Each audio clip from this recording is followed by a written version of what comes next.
Bienvenue dans cette vidéo dans laquelle je vous présente un outil spécialisé dans la formulation des aliments pour votre élevage des poissons. Alors, ce qui est déjà génial, c'est que cet outil va te permettre non seulement de formuler les aliments pour l'élevage des poissons en hors sol, donc la pisciculture hors sol, mais ça va aussi te permettre de formuler l'aliment pour la pisciculture dans les étangs naturel. Alors, si vous n'avez pas encore déjà pris ces deux formations, je vous invite vivement à aller les chercher dans la description de cette vidéo pour que cet outil soit vraiment utile pour vous. Vous devez d'abord commencer par la formation. Ça, c'est la première recommandation.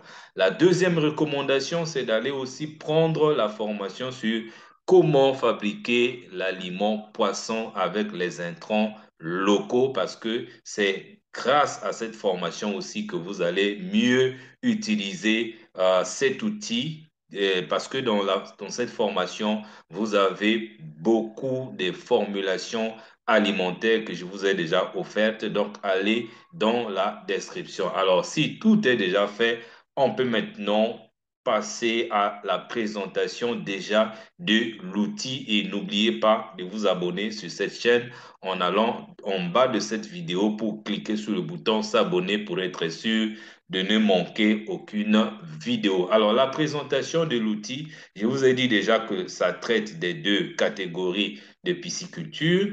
Alors, maintenant, ici à la gauche, vous avez la liste de tous les intrants qui rentrent dans la formulation de l'aliment poisson partant du maïs jusqu'au concentré, jusqu'au concentré euh, qui sont là.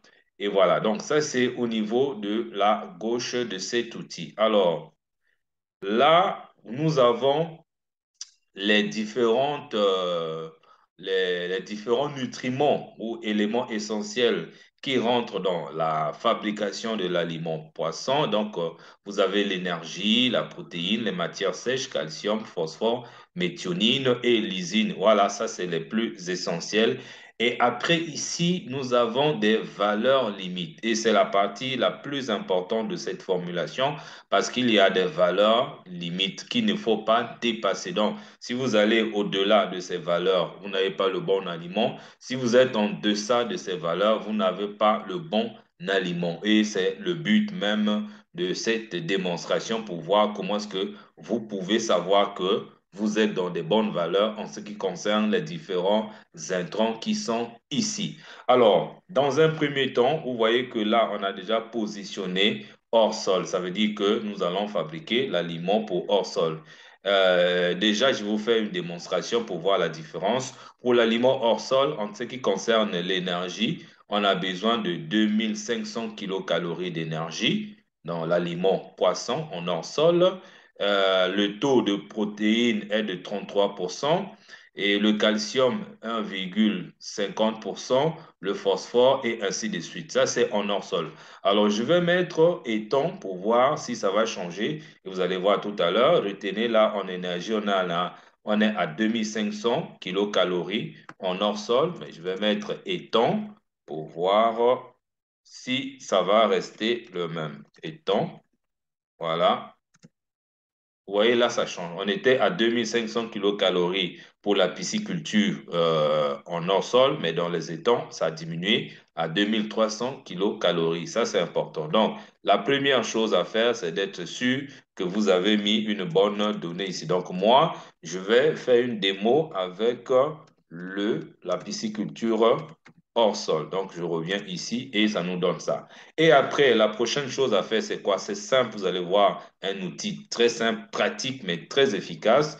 Moi, j'ai préparé une formulation avec 7 éléments et la même formulation qui est déjà dans la formation complète sur comment fabriquer l'aliment avec les intrants locaux. Alors, le premier élément que j'ai choisi, c'est le riz et nous allons faire une démo avec pour une formulation de 100 kilos.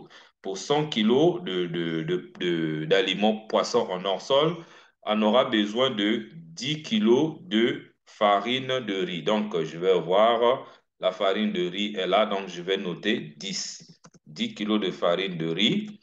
Et vous allez voir ici, ça va nous donner, vous voyez, pour ce qui concerne par exemple la farine de riz dont je viens de mettre, la farine de riz nous donne 2900 kilocalories. Et dans la farine de riz, on a aussi 12% de protéines, on a 88% de matière sèche. Bon, ça, c'est pas aussi important que ça. On a le calcium 0,10 par rapport au taux normal. On a aussi 10% de phosphore. On a 0,24% de méthionine. On a 0,50% de lysine. Ce qui est intéressant, c'est ça. Donc, juste dans la farine de riz couvre déjà quelques besoins, mais ce que nous regardons de plus près avec le logiciel, c'est les valeurs limites. Donc là, on est déjà au-delà. Ça veut dire que c'est pas normal. Et vous allez voir comment les choses vont changer au fur et à mesure que je vais intégrer. Alors, dans la même formule, j'ai prévu 10 kilos de farine de manioc ou de cosset de manioc, 10 kilos. Donc, je mets ici 10. Et après, le maïs, j'ai prévu aussi 10 kilos. Donc, je mets maïs 10 kilos. Et après, le son de blé, j'ai prévu 10 kilos aussi. Donc, 10, le son de blé. Et après, on a la farine de poisson. Alors là, j'ai prévu 20 kilos. 20 kilos pour la farine de poisson. Alors donc, on va aller regarder, chercher la farine de poisson. C'est un peu plus bas. Voilà, c'est là. Farine de poisson, 20 kilos. Voilà. Et après, on a le tourteau de soja. J'ai prévu 25 kilos. Tourteau de soja dégraissé déjà, 25 kilos. 25 kilos. Et enfin, j'ai prévu 15 kilos de tourteau de coton. Voilà, 15 kilos de tourteau de coton.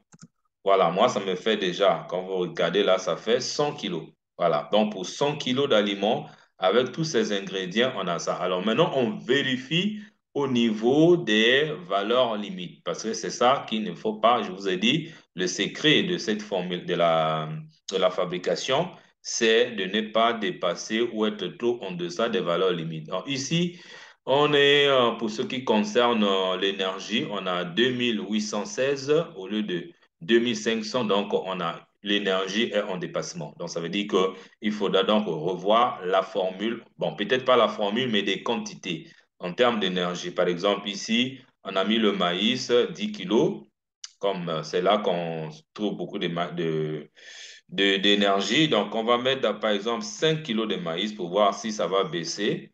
Voilà, vous voyez, ça a baissé. On était à 2800 et ça a baissé à 2700. C'est ça vraiment la magie. Donc, vous pouvez continuer à régler comme ça au niveau de l'énergie. Dans ma formule, il n'y a pas que le maïs. On peut voir là, on peut encore trouver l'énergie. Ça peut être au niveau des cossettes de manioc. On essaie un peu d'arranger. Ça peut être au niveau de la farine de riz. On essaie un peu d'arranger jusqu'à atteindre 2500 kilocalories qui est la valeur limite recommandée. Et c'est la même chose qui doit se faire au niveau des protéines. Voilà, nous, ici, on est à 33, la valeur limite, mais ici, on est à 29. Bon, légèrement en bas, en bas, en bas. Alors, on va regarder où est-ce que nous trouvons la protéine dans notre formule. Ici, le blé, voilà, le blé ou le manioc ou le soja. Voilà, le soja, on est à 25. On va essayer un peu de diminuer à 20 par exemple. On va mettre 20. On va voir si ici, alors là, on est en deçà. La valeur limite, c'est 33. Donc, au lieu de 25, on va aller à 30 kilos de soja pour voir ce que ça donne. Vous voyez, ça a changé. Voilà. Donc là, on est maintenant à 30. Il suffira maintenant d'ajouter encore un peu de soja pour atteindre la valeur limite au niveau de la protéine. Donc, on va dire, au lieu de 30, on va peut-être mettre 35 kilos de soja. 35 kilos. Voilà, on est à 31 déjà, ça monte. Allons à 40. Allons à 40. On est déjà à 32, voilà, et on peut aller à 45.